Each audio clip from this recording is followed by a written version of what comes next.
tight, man. Hell yeah. I'm digging Fucking it. doing it.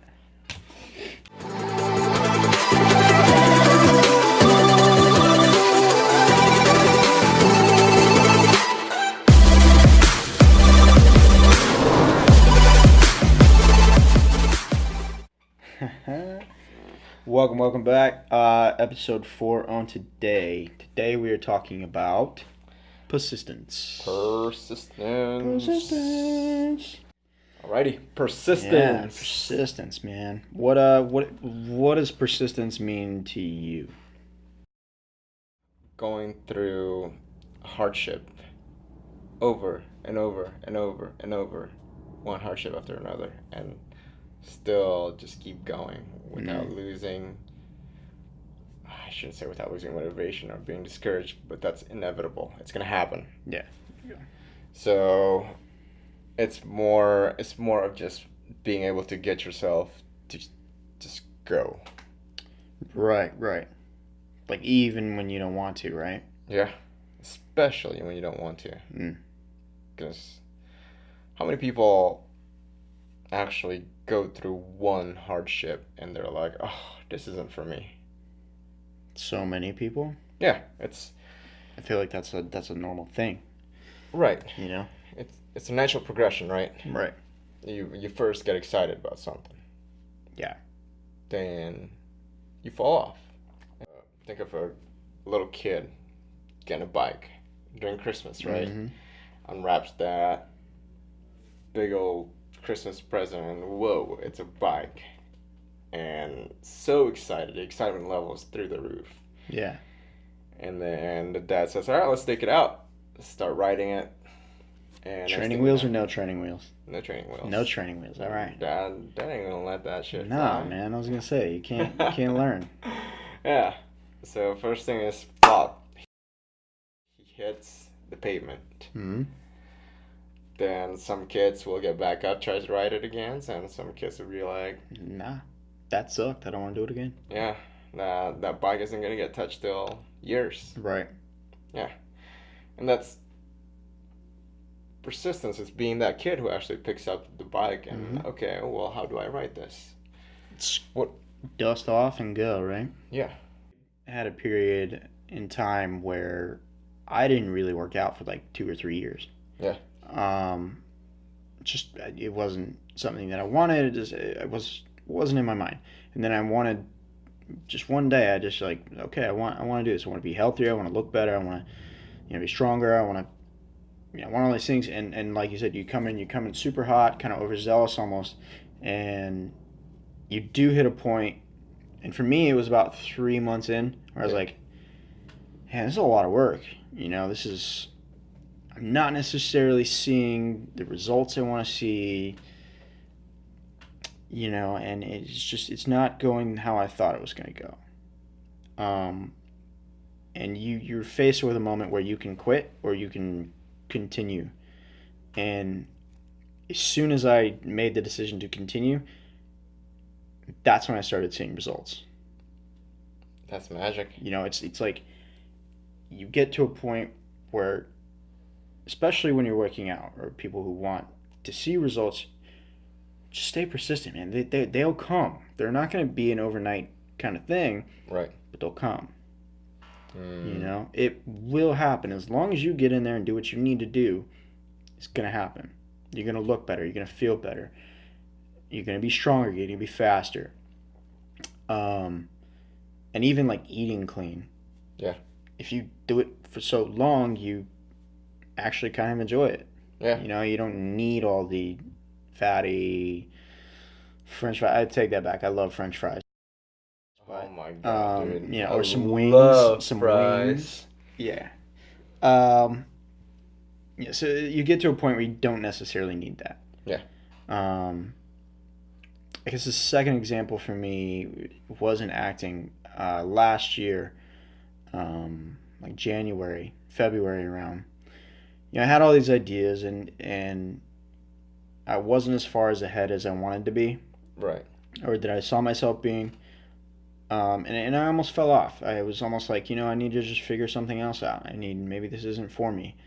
Kind of questioned why I was doing it. And then I was like that for a few months. And it being Acting. Like, okay. why do I want it? And then, I don't know, one day I was sitting there, and it was after an acting class, and it just hit me, and I had a really good class. I felt really good about it, and I was like, man, this is how it always felt to me. Yeah. And this is why I want to do this. I want to be able to affect people with acting. Yeah. For positive, obviously. Right. And it's an art form, and it's my release, my creativeness, and it's me giving something in a way that I know how. Yeah. And that is thoroughly important to me, and that's why since that day I haven't looked back, and I've gone, full steam ahead, and I'm light years ahead of where I was back then. And it's just staying persistent. Even when you're in that lull and you're not sure where it's going and you're not seeing the results, yeah, you don't know if you're turning that corner and everything you wanted is right there, So what you're doing is essentially giving entertainment value, right? As an actor. Yeah. And where you're gonna go with that is you want to give people a lot of value, and obviously there's also all these people who want to do the same exact thing. Mm-hmm. So you're in this competition. But the thing is, what's going to set you apart from all the others? It could be that very thing of persistence. Yeah. Because in that race, everyone's going to get knocked in the face one way or another. Sure. Whether it's rejected by an audition, whether it's sure, just a hater telling you that you can't. Whether it's you'll get thrown to the mat for sure. Yeah, you're definitely going to get slammed to the ground. But are you going to get back up? Mm-hmm. And that's always, I guess, for people who've got the grit, who've got the willpower to do it, then they can essentially get themselves back up. So how important is willpower when it comes to just driving it back up? And then at what point can you just stop relying on willpower and make it more of your habit? I mean, I think it's a good question. I think willpower is absolutely essential when you start out. Yeah. And having the willpower to say, no, I don't need to go do this. I should, be working on this, because something that just popped in my head is like, if I need to work on a scene that I'm performing the next day on set or something, do I need to go out with my friends because they're asking me to go out? No, I need to be in there working on what I need to work on to progress myself forward. And that is that willpower. And eventually, you can't rely on willpower forever, because that's going to fade. Right. So it depletes over time. Yeah, it does. And it'll build back up, I think, but for the most part, it's going to deplete. Yeah. Especially when you use it up all in mass quantities, all at the same time. Yeah. So you do have to make it habitual. Yeah. And turn into habit. Yeah. So I like that. I like where you were going with that. There's this thing called the willpower depletion, right? Every day in the morning you wake up, you're fired up, you're jazzed. Yeah. You want to accomplish everything, and you feel like you can. Then you start going into your day, and you start tackling a few things that requires willpower, whether it's as simple as decision making, like what color shirt am I going to wear today? What color jeans am I going to wear today? That takes away a little bit of your willpower. It's kind of like your iPhone battery. It kind of starts going away. And then low battery mode. Right. And then by the time you're hitting 4 p.m., you've made all these decisions, you've gone through a bunch of crap. Your iPhone battery is essentially at 10%. Mm-hmm. And that's where most people are. And when it's at 10% and they get hit in the face and they get knocked out, some people don't get back up. No. Well, other people can go to sleep, and tomorrow morning they can start the same thing over again. Right. And essentially, yeah, at first it's willpower, But then you do it enough times, and over time, it just becomes a habit. Yeah, it's like second nature. You don't even think about it. Yeah, and that's the importance of it. There's this quote that goes, "Always be the hardest worker in the room." Mm-hmm. What are your thoughts of it in terms of willpower?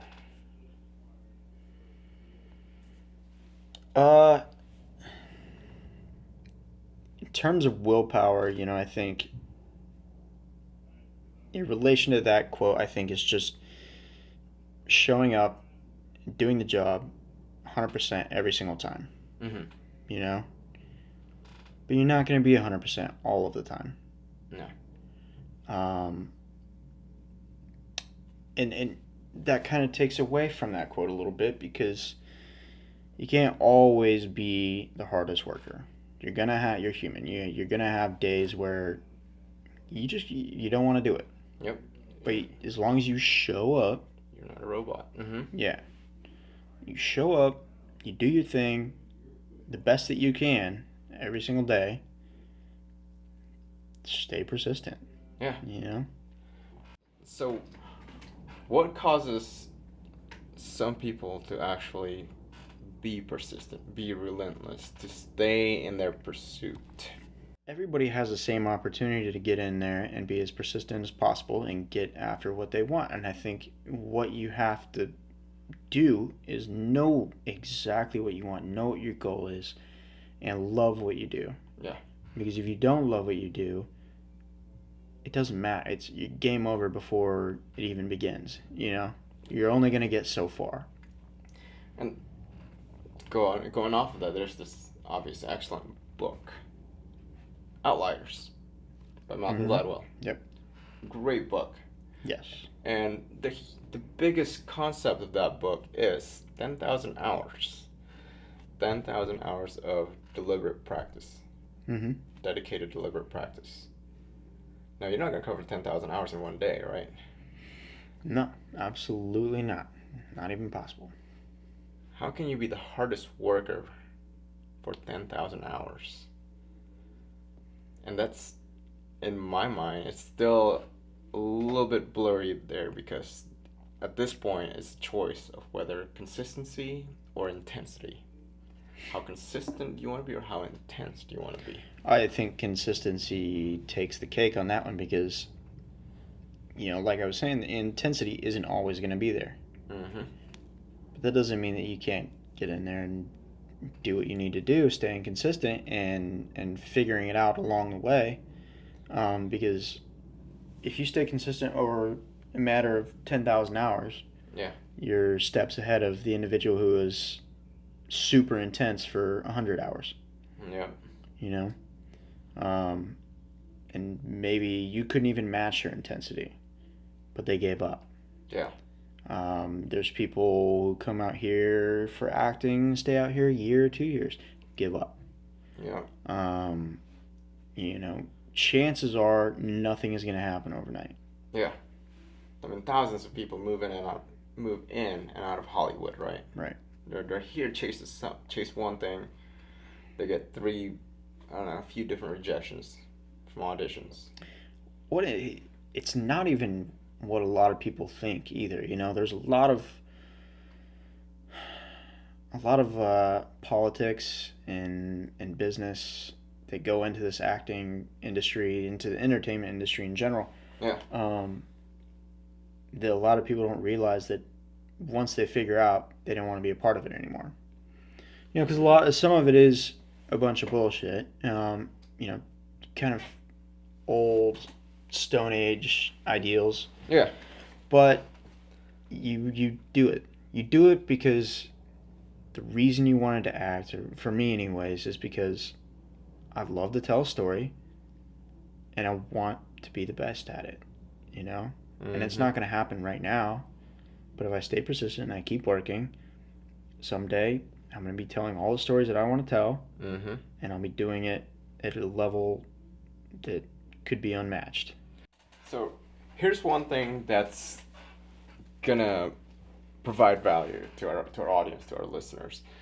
So what are some things that people can do to beef up their toughness, to beef up their persistence level. It's you're not born with it. You're Right. not born with just like I am the toughest mofo around. Right, right. So there's got to be some tangible activities, tangible drills that people can do. Try and figure out something at that job that maybe you don't necessarily do, or that you don't need to do, you don't get paid to do, but do it anyways. Mm. Why? Because the more you know and the more you can do, the more indispensable you are. Yeah. And just set yourself up.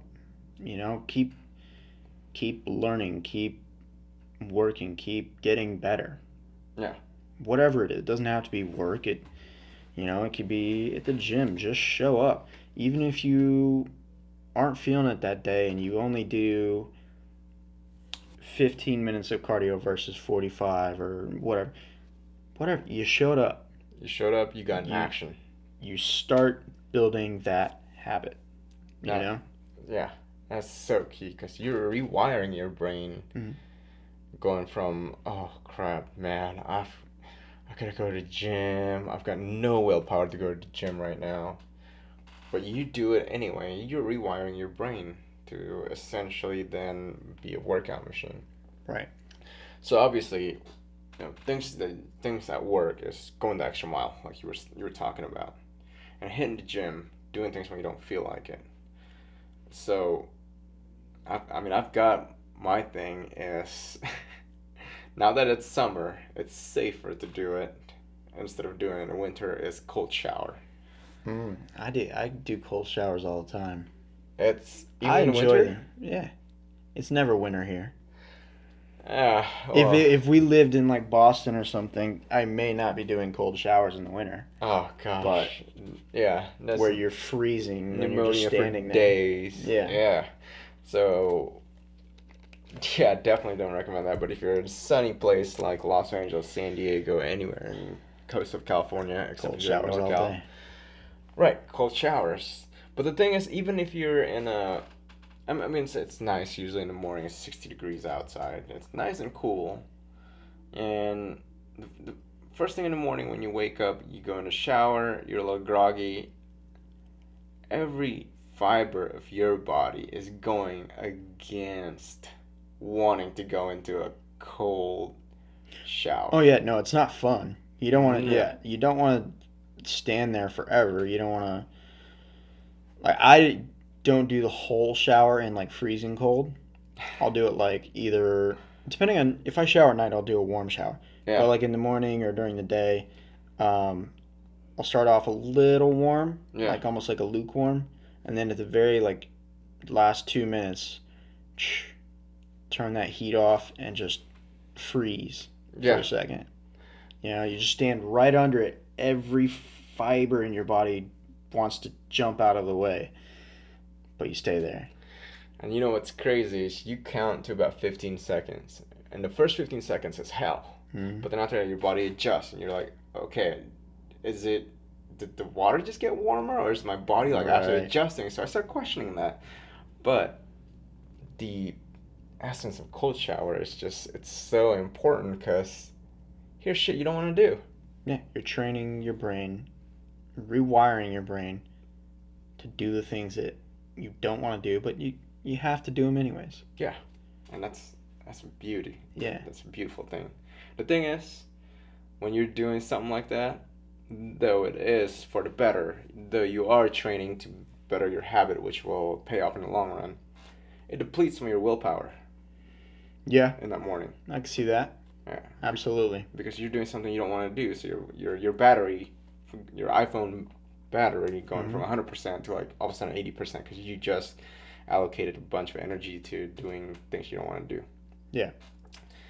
So another strategy that you can do is realize that other people also depletes their willpower. So whenever you have to make a decision, whenever you have to go into negotiations, and I've heard many famous millionaires do this, is arrange negotiation at 5 p.m. Mm. People already people are finishing with their work day and they're tired. They want to be at home. They want to be on the couch. Right. They kind of just want to get it done with, get it Yeah. over. So yeah, I'll take the deal or whatever. Yeah. Exactly. But you, on the other hand, go take a nap until 5 p.m. You're fresh. Your iPhone battery's at 100%. Right. You're going against somebody who's running at 5% here. Yeah. And that's it's one of those things. It's tricky. Yeah. I should say it's tricky. It's borderline manipulative, but it's strategic in your favor. Yeah, I would go more strategic with it. Yeah. You know. Yeah. You're fresh. Yeah. You're sharp. Ready to go. Yeah. Any objections that they're gonna say, you're sharp enough to where you can counter it, because your iPhone battery's at 100% here. Yep. Theirs is running at 5, and they're ready to just be in front of Netflix. Yep. Yeah. Ready to Netflix and chill. But that's just one of those extra tips that I want to add in there, just because I want to add a little bit of a sure. quick And how-to. you could use that, I think, in other aspects other than just making a deal or negotiating.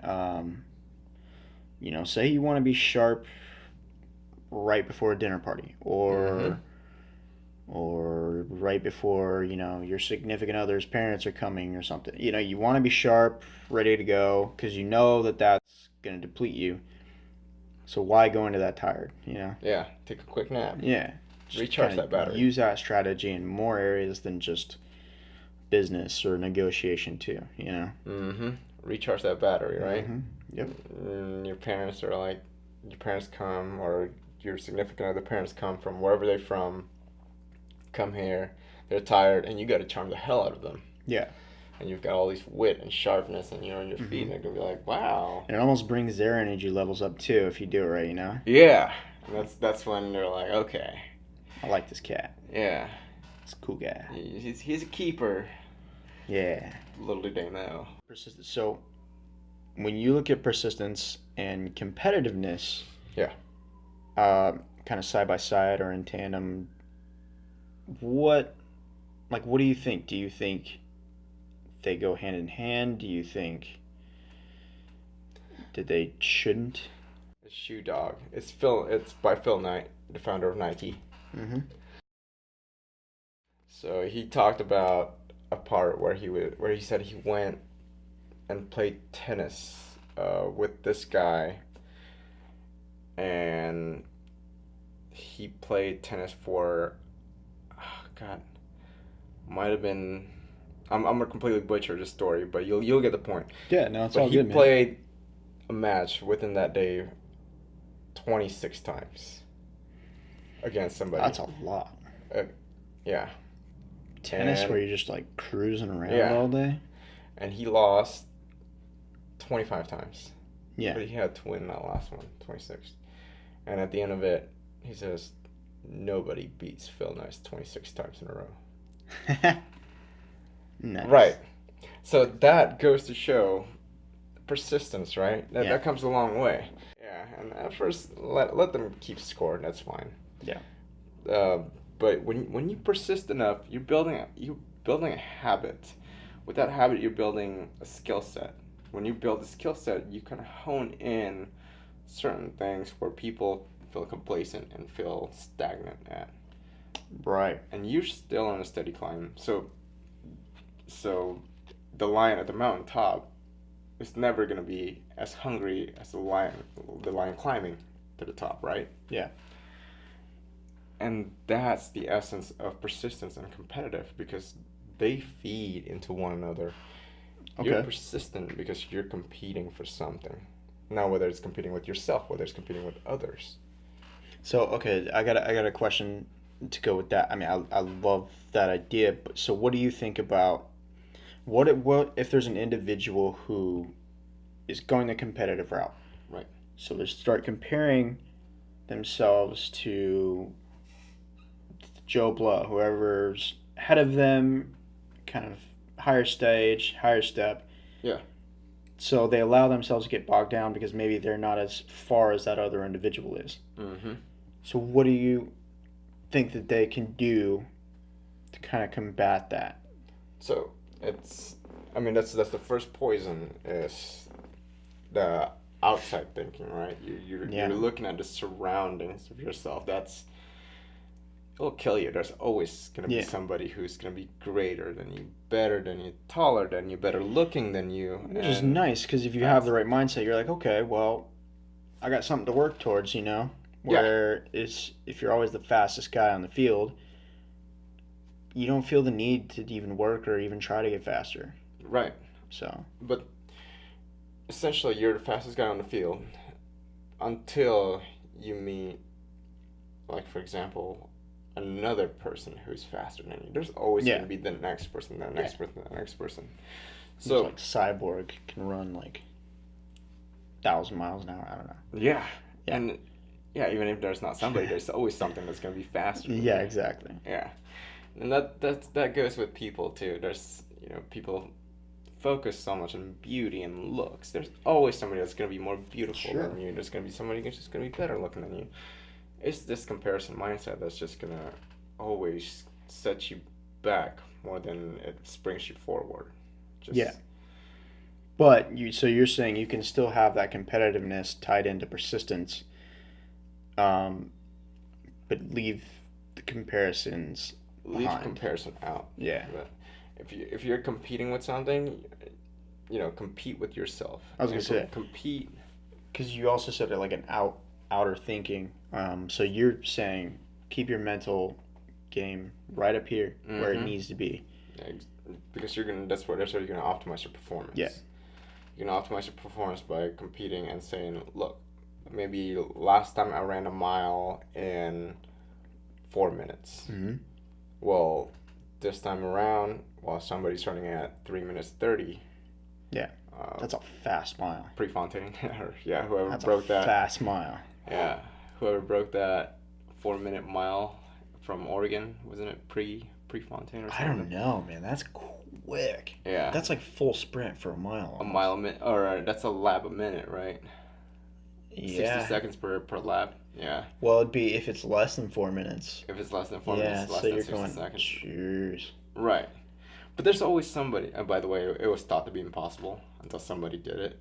Oh, yeah. I feel like that's a lot of things. Yeah. Everything's impossible until somebody does it. Until somebody did it. Yeah. And that's... If you're competing yourself with somebody else, you kind of limit that cap. You kind of put a cap. You kind of put a ceiling towards how much more you can be. While if you're always steadily improving and going up, you don't know where that ceiling is. Mm-hmm. You don't know where you're going. You could go as high as breaking a mile in under 2 minutes. Right. Who says you can do that? No. Hey guys, gals, thanks for hanging out with us today. We hope you gained some value from our podcast. Please click subscribe for future episodes on how to own your day. Love y'all.